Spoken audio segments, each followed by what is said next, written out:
Argentina কি এবারও শুরুতেই ধাক্কা খাবে? হোঁচটেই খাবে ক্ষুরধার? গত বিশ্বকাপে সৌদি আরবের কাছে আর্জেন্টিনার হারের সেই ক্ষত এখনো টাটকা ফুটবল প্রেমীদের মনে। আর সেই একই আতঙ্ক নিয়ে এবার বিশ্বকাপের মঞ্চে হাজির হচ্ছে আফ্রিকার প্রতিনিধি আলজেরিয়া। আগামী 17 জুন গ্রুপ জির হাই ভোল্টেজ ম্যাচে বিশ্ব চ্যাম্পিয়ন আর্জেন্টিনার মুখোমুখি হবে তারা। গ্রুপ পর্বে জর্ডান ও অস্ট্রিয়ার মতো দল থাকলেও ফুটবল বিশ্বের চোখ এখন সেই উদ্বোধনী লড়াইয়ে। মরুভূমির এই ডেজার্ট ফক্সেসরা কি পারবে লিওনেল মেসিদের আত্মবিশ্বাসে প্রথম ধাক্কাটা দিতে?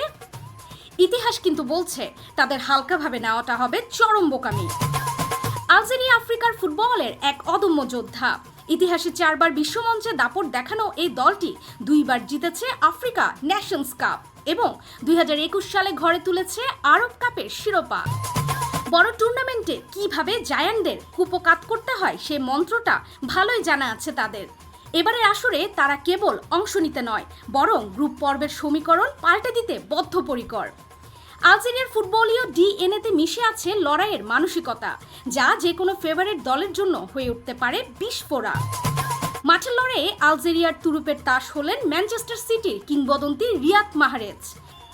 তার পায়ের জাদু আর ইসলাম স্লিমানি কিংবা রাভা মাজারের মতো অভিজ্ঞদের উপস্থিতি প্রতিপক্ষ রক্ষণভাগকে কাঁপিয়ে দেওয়ার জন্য যথেষ্ট।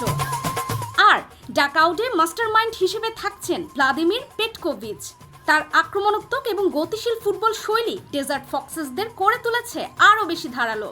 পেটকোভিচের ছক আর গতিময় কাউন্টার অ্যাটাকে যে কোনো বড় শক্তির রক্ষণ মুহূর্তে তাসের ঘরের মতো ভেঙে পড়তে পারে। নকআউটে কি জন্ম দেবে নতুন কোনো রূপকথা?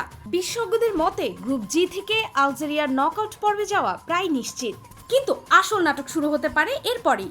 নকআউটের মরণ বাঁচন লড়াইয়ে তারা যদি একবার জায়ান্ট কিলার রূপে আবির্ভূত হয়, তবে বড় দলগুলোর বিদায় ঘণ্টা বাজতে খুব বেশি সময় লাগবে না। ল্যাটিন বাংলা।